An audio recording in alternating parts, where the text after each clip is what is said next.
Bem-vindo, bem-vindo a mais um vídeo aqui do canal da ASPAS. Hoje nós temos o prazer de anunciar um convidado que vai estar no nosso evento, que vai ocorrer de 5 a 8 de novembro na Universidade Estadual de Mato Grosso do Sul, a UEMS, em Campo Grande. É o nosso primeiro encontro internacional da Associação de Pesquisadores em Arte Sequencial. E para isso, nesse evento, nós teremos mesas, oficinas, minicursos, sessões de comunicação e muita novidade da nona arte. Nesse sentido, todos estão convidados a participar e temos uma palavrinha especial da Natânia, nossa presidente da ASPAS, em seguida a Maiara para apresentar nosso convidado. Gente, a gente está aqui de volta, tem um tempinho que a gente não faz uns videozinhos da ASPAS, né, a gente tem que voltar a fazer a Nathaniel, mas hoje é um vídeo especial, que é um vídeo com a presença de uma pessoa que tem uma trajetória já bem assim, longa, vamos dizer assim, trabalhando com quadrinhos, que é do Ola Hellsten, eu acho que eu falei o nome certo.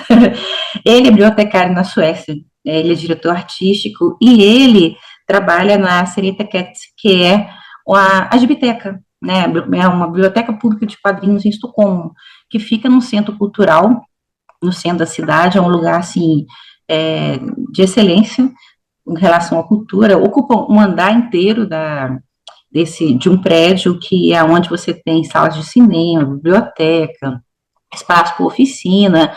Os quadrinhos na Suécia têm um status cultural bem elevado, né, e ele é uma pessoa que está há muitos anos trabalhando com isso, como eu disse, mais de 20 anos, e a gente trouxe o Ola aqui hoje para poder falar um pouco sobre a trajetória dele como bibliotecário, trabalhando numa grande biblioteca, né, tendo acesso a uma coleção de quadrinhos imensa, trabalhando junto com pessoas que produzem esse tipo de conteúdo, tanto quadrinistas quanto pessoas que trabalham, jornalistas especializados e tudo mais, e para isso a gente pediu a ajuda da nossa amiga Maiara Alvim, né, que é também membro da nossa associação, da ASPAS, é uma tradutora excelente, e vai bater um papo com ele, né? Maiara, por favor.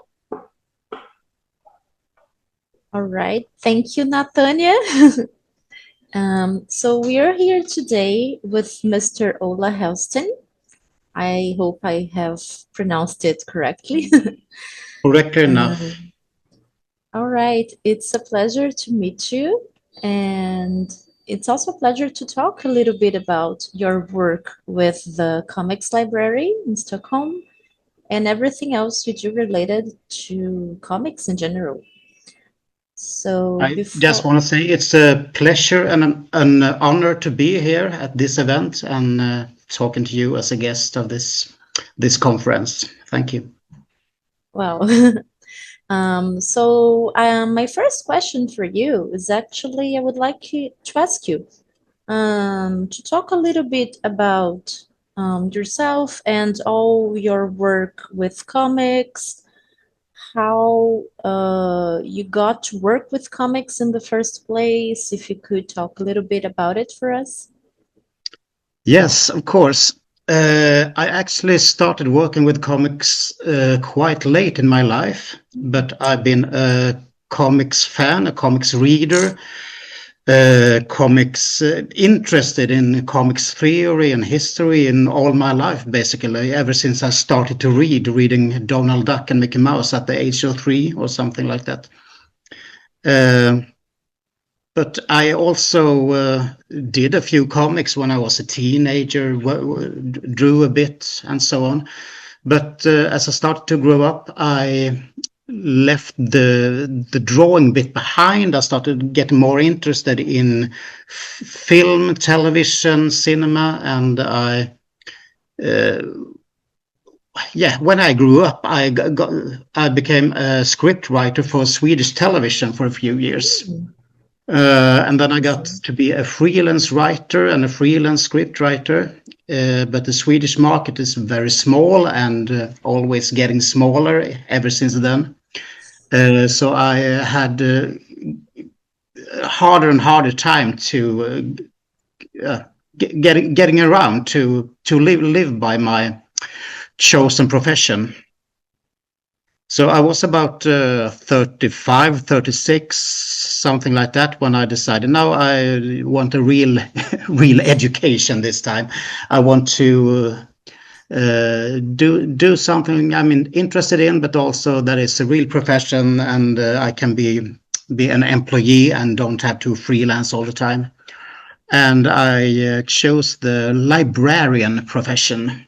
It's not a profession of great money or great fame or great glamour or everything, but it's a very decent work and a lot of work that I love.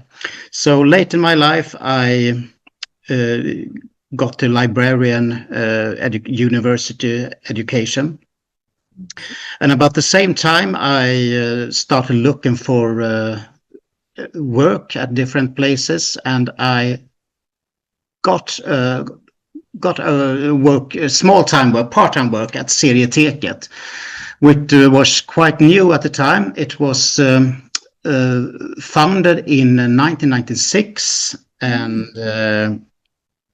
by my predecessor, Kristina Kolemainen. We can talk about a bit more about her later, I think. But I became an employee of the Serieteket just part-time to begin with, and that was a wonderful world. I knew very much about the comics world, about the world of graphic novels and art and so on, but I learned so much more while working there, looking at learning all about the French New Wave of the 90s, or the gekiga tradition, the adult manga tradition of Japan, which I haven't really encountered before. At the same time, learning a lot about the work of the librarian as a parallel education of that. So that's about it. And when I was finally educated, I was finally full librarian. I left the place for a couple of years, then came back where they were searching for new librarians at the place. They were reimagine the whole organization, so they needed more librarians, and I searched for the comics librarian part, and I got it. And I worked together with the Serieteket founder Kristina Kolemainen for a couple of years. Then in 2012 she tragically died from cancer. Very suddenly, actually, very tragic. The whole comic society of Sweden was in a state of sorrow for quite a long time, because she had meant so much for all of us. But after a couple of months, I got her work and tried to live up to her expectations. I don't think I have really, but I'm still trying, 12 years later, to do so. I see. And my work with comics in the library, it has been very diverse. It's, of course, buying books, presenting books, lending out books to readers, but it also about making exhibitions, making programs, stake talks, cinema screenings, and also our annual comics festival, the Stockholm International Comics Festival, that we arrange every year in the spring. I see. So that's quite a lot of things. And so I think for my next question, you have already mentioned a few of the things that would answer it. We would like to know, how does Serieteket work? What activities are developed there? So would you like to add anything?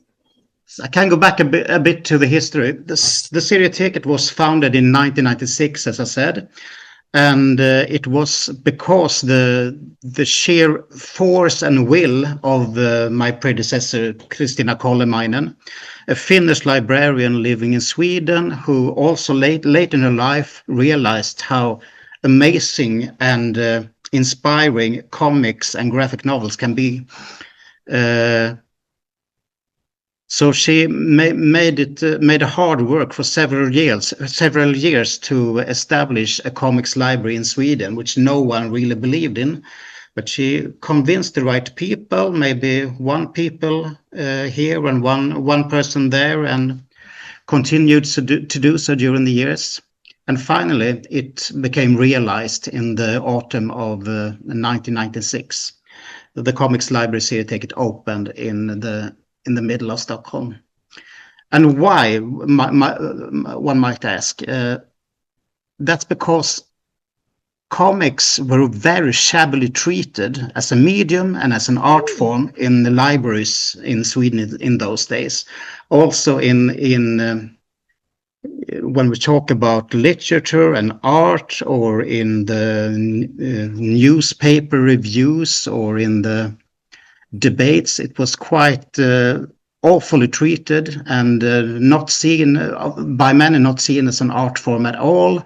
If they even existed at the libraries, they were put together with children's books in huge boxes where with no real organizing, no real library organizing of them. And Christina and a few others wanted to change that. And Serieteket became a place where the comics interested, but everybody could. It was and is a public library, so everyone can get a library card and go there and borrow anything they want, from the kids comics to the manga comics to the superhero comics to the arty comics of Lorenzo Matotto, the underground comics of Robert Crumb, or even non-fictitious books like books about comics history, about art history, and so on. And it was meant to serve as an inspiration, and it really did, because many things happened in the years to come. Comics gained more respect, not only because of Serieteket, but we were part of the changes. Sweden established several comic schools, comics galleries, and there were also a comics archive that started. Yeah, all of this put together helped get people to respect the art form of comics more than it had ever been before. And I'd like to think that we were a vital part of it. And yeah, we have also worked a lot together with the libraries in Stockholm and the libraries in other parts of Sweden who wants to know how we do it, how we present our books, how we present the comics as an art form.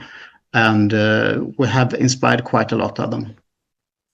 So that's very interesting. And from what I got, it's something that, like, this thing, comics becoming more important and more respected in Sweden, it's like in the last 30 years or so, right?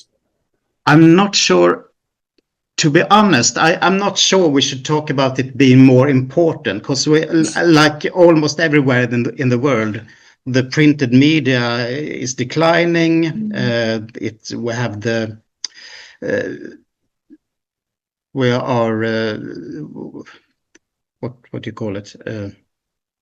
No, you know, the other media, the social media, the electronic counterpart, computer games, electronic media pushes the traditional media away, including comics.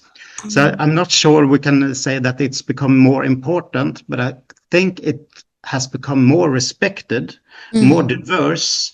We have more women and girls reading comics today.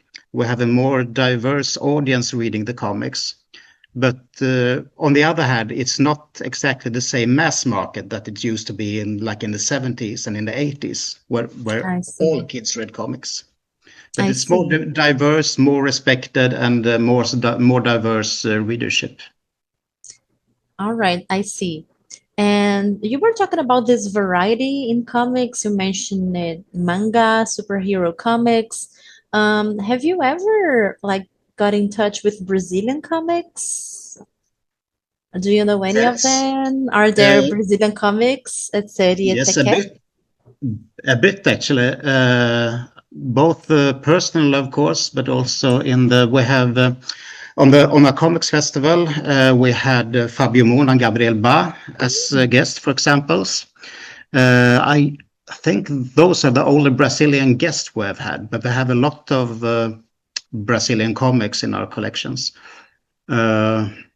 Among them, one of the latest I read was Marcelo Quintanilla. Is that the right pronunciation? Yes. Listen, Beautiful Marcia, which I thought was a great graphic novel. But yes, we have come into contact with a lot of Brazilian comics, but not as many Brazilian guests as we would wish, I think. Of course, we have had Natanya visit us on 2 occasions, and that was wonderful. Maybe in the future, right? I would hope so. Yeah. And now let me ask you something about comics in school. You've mentioned that when you were doing like this career transition to being a librarian, you mentioned something like about education. And what can you add about your work with comics in school? Does Serieteket welcome like students or group students? Yes, we do. We don't have an education plan ourselves. We don't have any education courses for young students. But the teachers, the schools, they come to us and wants our help to develop a plan for them to work with comics in the schools, and it happens quite often, and now more often than ever, I think. It's been an increased interest in doing that with the teacher from various schools. Often it's just individual. An individual teacher wants to do something with comics. It's not an official stance of the school or the headmaster or anything, but some teacher realizes that, no, couldn't we do something with comics to help them with their English or with their history lessons or with anything? And then they often make a call to us and ask what comics would you recommend for these students, these pupils to work with? And we might have a few suggestions, and then it works out. But they have to take it back to the school themselves. We don't organize courses for them, but they are welcome to us to take a look at our books, at our media, and have an introduction for the comics in questions by us librarians. And then the teacher will take the responsibility to do something of it at the school. I see.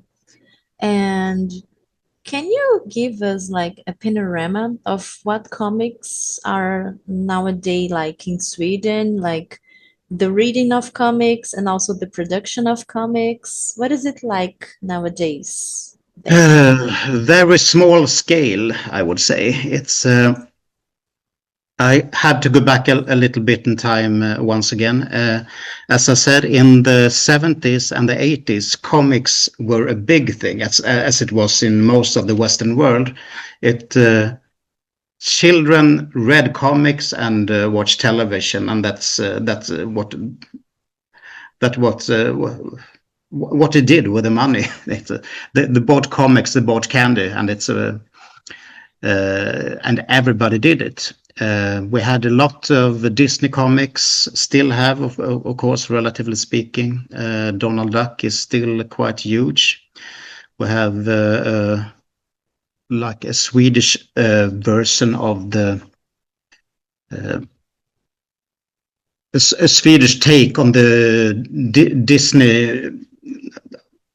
Disney production. but really, there was a children's comics author called Rune Andreasson creating a character called Bamse, a bear character, a bear character, which was quite Disney-esque in its earlier years, and then was developed to something very more Swedish. It's hard to explain, actually. What I can say about it is that Bamse, this little bear, became more popular than Donald Duck in Sweden during the years. I think it still is, actually. But that was in the 70s and 80s. Then the comic book market declined, and but the alternative comics, the Swedish satire comics for adults, and autobiographical comics, and everyday realism comics, they started to gain more popularity during the mid-80s, and during the 90s. We have a huge explosion of autobiographical comics during the 90s. Then in the early 21st century, there came a new wave, and it was mainly feministic satire with names like Liv Strömquist, Nina Hemmingsson, Sara Granér, and they became really popular, and still are, putting out graphic novels and book collections of the comics. And Liv Strömquist, the one I named, actually got to became quite wide spread and widely read, and all a national celebrity by doing feministic comics, and that's a very unique thing, even for the comics market. Even that wave has declined a little by now, even if it still exists. All the ways before it still exists, of course. The children's comics of the 80s, the satire of the 80s, the realism of the 90s. They're all here, but they are not the new big thing. If you catch what I mean. Yes, I see. Now we have, I'm not sure that we have a new big thing in the 20s, but we have an interesting development. Swedish comics in the 90s and 90s and forward were all often accused of being badly drawn, just being full of words, and that the words and the storytelling came before the art bit. That might be true for some part. I think it's much of it is wonderful anyway. But we see a bit of a development in that bit right now, that we have more people still doing slice of life stories, autobiographical stories, even feministic satire, but doing more of making more about the visual presentation, the visual art form than we have had before. Also, the manga influence, as I talked about before, the Japanese influence is becoming more and more potent in recent years, because we have at least more than one generation that grew up with the Japanese comics, manga, and of course, even if they don't do Swedish manga themselves, or Euro manga, or what you want to call it, they are influenced by its language, its style, and its traditions, even if whether they want it or not. So we have I'm not sure we have a very visible trend in Sweden right now, but we have very many smaller interesting trends, and I'm anxious to see where those are going right now. Yes, I guess it's pretty much like this in other places as well. Like it seems that we have more variety, but they are very niche, right? Yes. But I guess that's it. And I guess that comes a lot with the internet as well, because you get yes. your fan base at Instagram or at Facebook, or your own blog or your own website or something, and there you find your niche, and you also find an international audience in a way that you couldn't do before with printed media. And it's an interesting development. Good, bad, I don't know. Oh, I think only time will tell us where it's going, right? If it's going to be bad or good or something in between, right? Probably Uh, the something in between. so, Mr. Hellsten, I guess that's it that we have for today. Would you like to make any final comments? Anything else you would like to talk about, to mention? No, I just want to thank you all, and thank you all for inviting me to this conference. It's really an honor to be here. Well, we thank you too.